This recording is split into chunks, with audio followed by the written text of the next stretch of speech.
Shalom Bapak Ibu Saudara-saudara yang terkasih di dalam nama Tuhan Yesus Kristus. Mari kita awali hari kita merenungkan firman Tuhan, kita berdoa. Ya Allah Bapa Surgawi, di dalam Kristus Yesus Tuhan Juru Selamat kami yang hidup, kami bersyukur kepadamu Tuhan pada hari yang baru ini. Berkat-Mu terus mengalir dalam kehidupan kami, menyertai kami di sepanjang malam yang gelap, dan pada pagi hari yang teduh yang penuh dengan sinar kemuliaan Tuhan. Tuhan Allah, saat ini kami hendak memulai hari kami, menjalani hari kami dengan berbekal kebenaran firman-Mu. Berfirmanlah Engkau Tuhan, kami siap mendengar, curahkan Roh Kudus-Mu agar kepada kami dianugerahkan pengertian yang benar dan yang baik untuk memahami dan melakukan kebenaran firman-Mu. Hanya dalam nama Tuhan Yesus Kristus kami berdoa dan bersyukur kepadamu. Amin. Bapak Ibu Saudara-saudara yang terkasih, firman Tuhan yang menjadi renungan bagi kita pagi hari ini tertulis dalam Injil Markus pasal 9 ayat 47. Demikian firman Tuhan.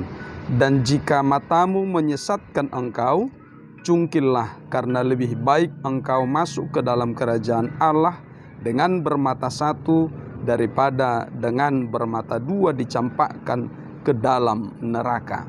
Demikian firman Tuhan.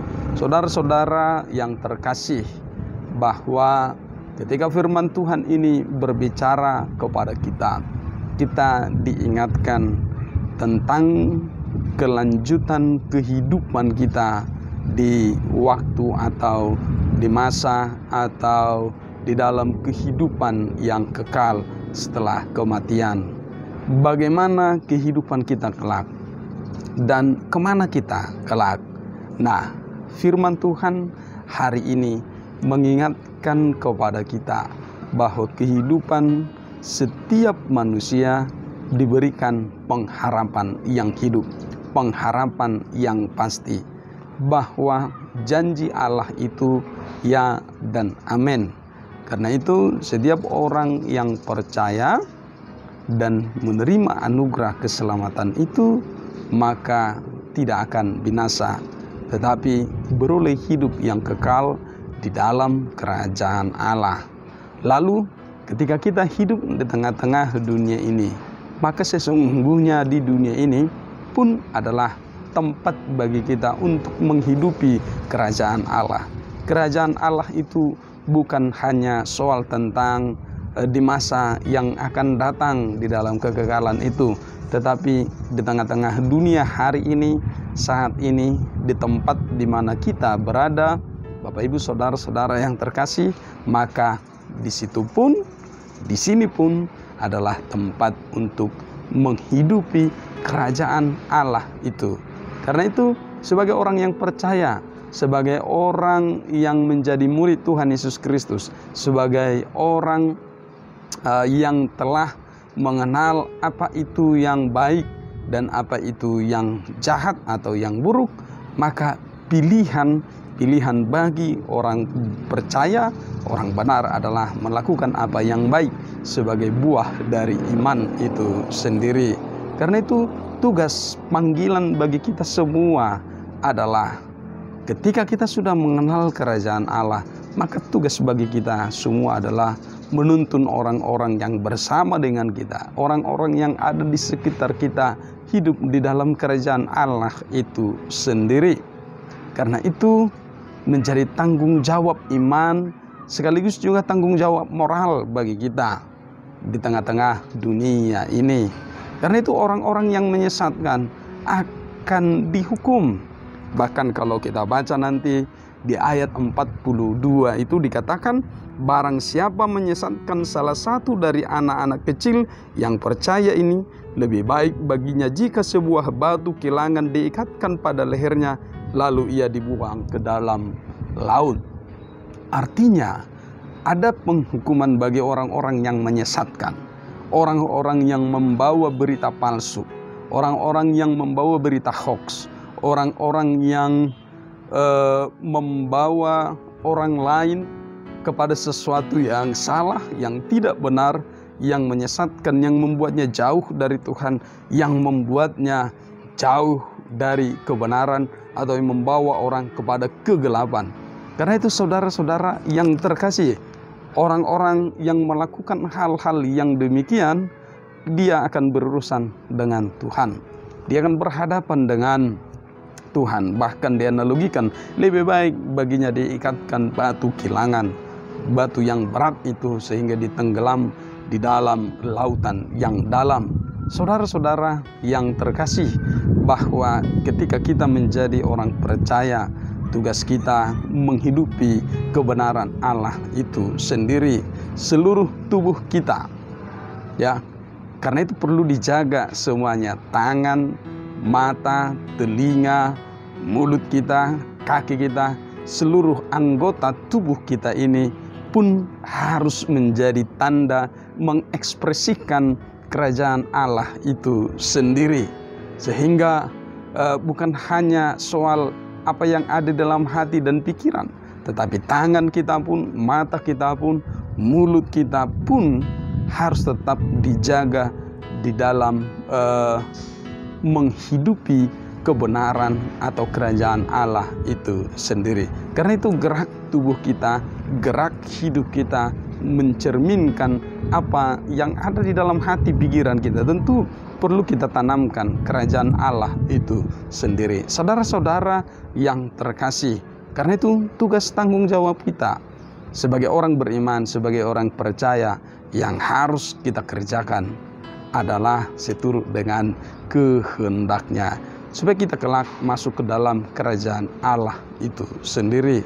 Kalau hari ini disampaikan bagi kita, jika matamu menyesatkan engkau, cungkillah, karena lebih baik engkau masuk ke dalam kerajaan Allah dengan bermata satu daripada dengan bermata dua dicampakkan ke dalam neraka.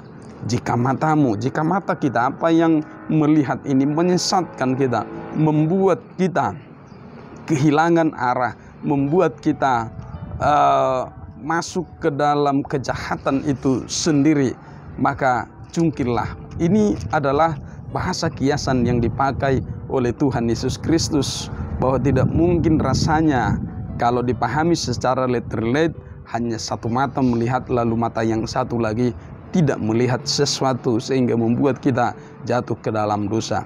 Tetapi apa yang dimaksudkan oleh Tuhan Yesus Kristus bagi kita adalah seluruh tubuh ini harus dijaga dengan baik. Seluruh indera kita ini harus dijaga dengan baik. Agar apa?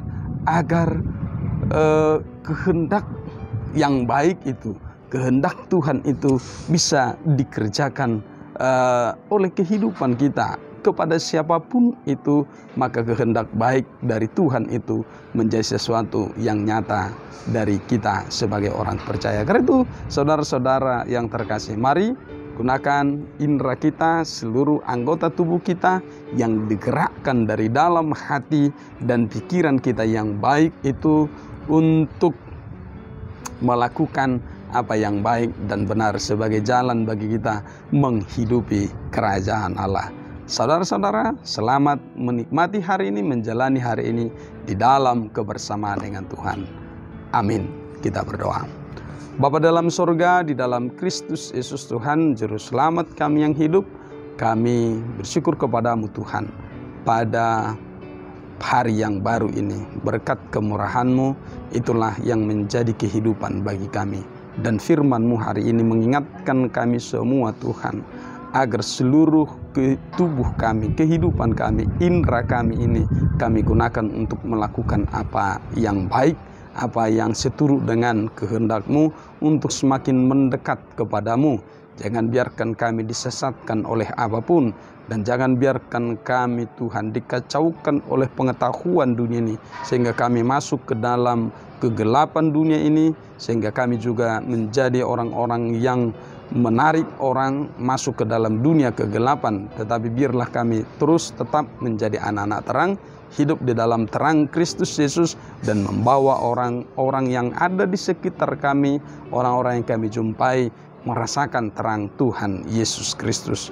Karena itu Tuhan, tolong kami, pimpin kami dan bimbing kami, agar Roh Kudus-Mu terus menggerakkan hati pikiran kehidupan kami, melakukan kehendak-Mu. Pakai kami Tuhan menjadi anak-anak-Mu yang tetap setia dan taat kepada-Mu, menghidupi kerajaan Allah. Terima kasih Tuhan. Kami akan menjalani hari ini bersama dengan Engkau, bersama dengan pemeliharaan-Mu, dan Engkau yang mencukupkan, bahkan melimpahi kami dengan berkat-berkat-Mu, agar kami tetap bersuka cita merayakan kebersamaan dengan Engkau di sepanjang hari ini. Terima kasih Tuhan. Ampuni kami atas segala dosa kelemahan kami, agar kami kudus di hadapan-Mu. Hanya dalam nama Tuhan Yesus Kristus kami berdoa dan bersyukur kepada-Mu. Kasih karunia dari Tuhan kita Yesus Kristus, kasih setia dari Allah Bapa dan persekutuan Roh Kudus memberkati hidupmu hari ini, esok, dan sampai selama-lamanya. Amin. Selamat pagi, semangat pagi, Horas.